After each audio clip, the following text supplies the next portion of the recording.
আসসালামু আলাইকুম। শীতের সাথে হাঁসের মাংসের একটা আলাদা কেমন যেন সংযোগ আছে, তাই না? শীতের শেষ দিকে আমি হাঁসের মাংস রেসিপিটা রান্না করেছিলাম। প্রথমে হাঁসটাকে ভালো করে পরিষ্কার করে এটাকে আমি আগুনে পুড়ে নিয়েছি। তারপর এটাকে রান্না করেছি বাটা মশলায়। হাঁসের টেস্টটা আসে আসলে খড়ি চুলায় রান্নাতে। যেহেতু খড়ির চুলা আমার আশেপাশে ছিল না, কাজে গ্যাসের চুলাতেই সই। প্রথমে এই হাঁসটাকে পুড়িয়ে নিয়ে পিস করেছি ভালো করে। এরপর পেঁয়াজটাকে ভেজে নিয়ে বাটা মশলা করে দিচ্ছি। এখানে আদা বাটা আছে, রসুন বাটা আছে, এগুলোকে যথারীতি দিয়ে দিলাম। আমি কিন্তু এখানে মরিচ বাটা ব্যবহার করবো। মরিচ বাটা ব্যবহার করলে এটার রঙটাও সুন্দর হয়, টেস্টটাও একটু অথেন্টিক টেস্টের হয়। আমি এখানে আদা বাটা, রসুন বাটা এগুলোকে তেলের সাথে ভেজে নিচ্ছি যাতে কাঁচা গন্ধটা চলে যায়। কাঁচা গন্ধটা চলে গেলে আমি অন্যান্য মশলাগুলো যোগ করবো। পেঁয়াজ একটু বেশি পরিমাণে দিতে হবে, কারণ হাঁসের মাংসে পেঁয়াজটা বেশি দিলে খেতে মজা হয়। যাই হোক, আমি ভালো করে এটাকে ভেজে নিচ্ছি। এর মাঝে আমি তেজপাতাও দিয়ে দিয়েছি। এরপর আমি মরিচ আর পেঁয়াজটাকে বেটে নিয়েছি, সেটা এখানে দিয়ে দিলাম।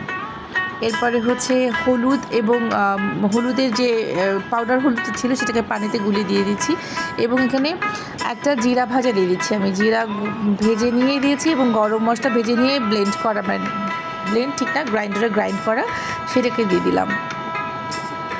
এক্ষেত্রে আমরা বাটা মশলা ব্যবহার করতে পারেন, আমি গুঁড়ো মশলা ব্যবহার করেছি কারণ আমার পেঁয়াজ, মরিচ, হলুদ এগুলো পেস্ট হিসেবে গেছে। এরপরে এখানে আমি হাঁসটাকে দিয়ে দিলাম। এটা পুড়ে নিয়ে ভালো করে কেটে বেছে নেওয়া আছে। আমি কলিজাটা কিন্তু আগে দিইনি, কারণ কলিজাটা দিলে হবে কি, প্রথমে যদি কলিজাটা দিই মাংসটা কালচে কালচে হয়ে যাবে। এই জন্য কলিজাটা আমি পরে যোগ করছি, যে তুলে রেখেছি আমি কলিজাটা। মাংসটাকে ভালো করে মশলার সাথে কষিয়ে নিচ্ছি। যত কষাবেন ততই মজা। মাংসের টেস্ট, রান্নার টেস্ট ডিপেন্ড করে এটাকে কতটুকু কষাচ্ছেন, কীভাবে কষাচ্ছেন সেটার উপরে, মশলার উপরে। রান্না একটা শিল্প, আর এক একজনের রান্না এক এক রকম, এলাকা ভিত্তিক এক এক রকম হয়, কিন্তু কিছু রান্না আসলে সার্বজনীন। যেমন হাঁসের মাংসের মশলা একটু বেশি হলে, কষানো বেশি হলে খেতে ভালো লাগে। আর খড়ি চুলা রান্না তো সবাই পছন্দ করেন। যাই হোক, এবার আমি কলিজাটা দিয়ে দিলাম, কারণ মাংসটা অলমোস্ট আমার কষানো হয়ে গেছে।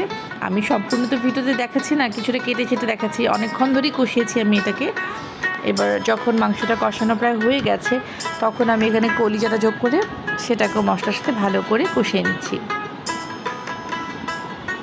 দেখতেই পাচ্ছেন মশলা, মরিচের যে খোসাগুলো আছে, শুকনো মরিচটা একটু হালকা কুসুম গরম পানিতে ভিজিয়ে রেখে বেটে নিলে খুব সুন্দর করে এটা বাটা হয়ে যায়।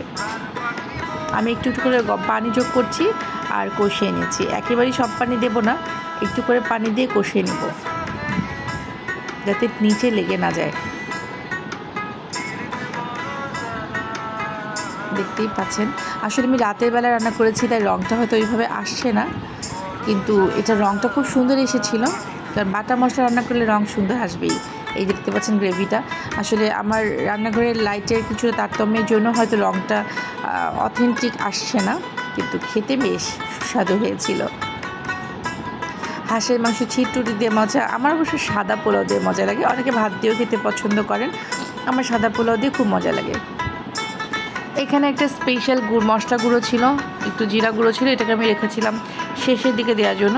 যেহেতু মাংসটা প্রায় হয়ে আসার দিকে, এই সময় আমি কিছু কাঁচামরিচ যোগ করলাম এবং ভাজা জিরার গুঁড়ো এখানে অ্যাড করেছি, এতে গন্ধটা আরও সুন্দর ছড়াবে।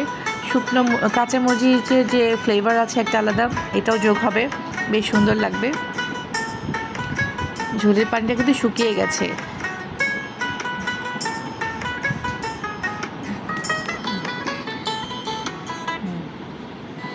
এবার একটু করে পানি যোগ করছি, যেহেতু ঝোলের পানি একদম শুকিয়ে গেছে, আমি একটু পানি টানি দিয়ে এটাকে ঢেকে দেব।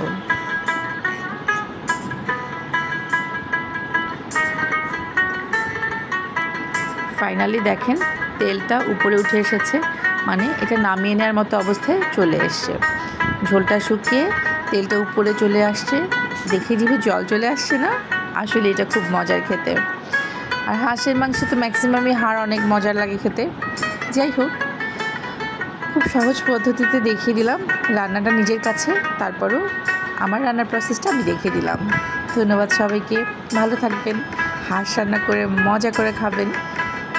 এবং দেশীয় রান্নার মজাটা আসলে অন্যরকমই, যেটা কোনো রেস্টুরেন্টে গেলে হয়তো খেতে পাওয়া যায়, কিন্তু ঘরে রান্নার মজাটাই আলাদা। নিজের মতো করে মশলা, ঝাল, লবণ কাস্টমাইজ করে রান্না করা যায়।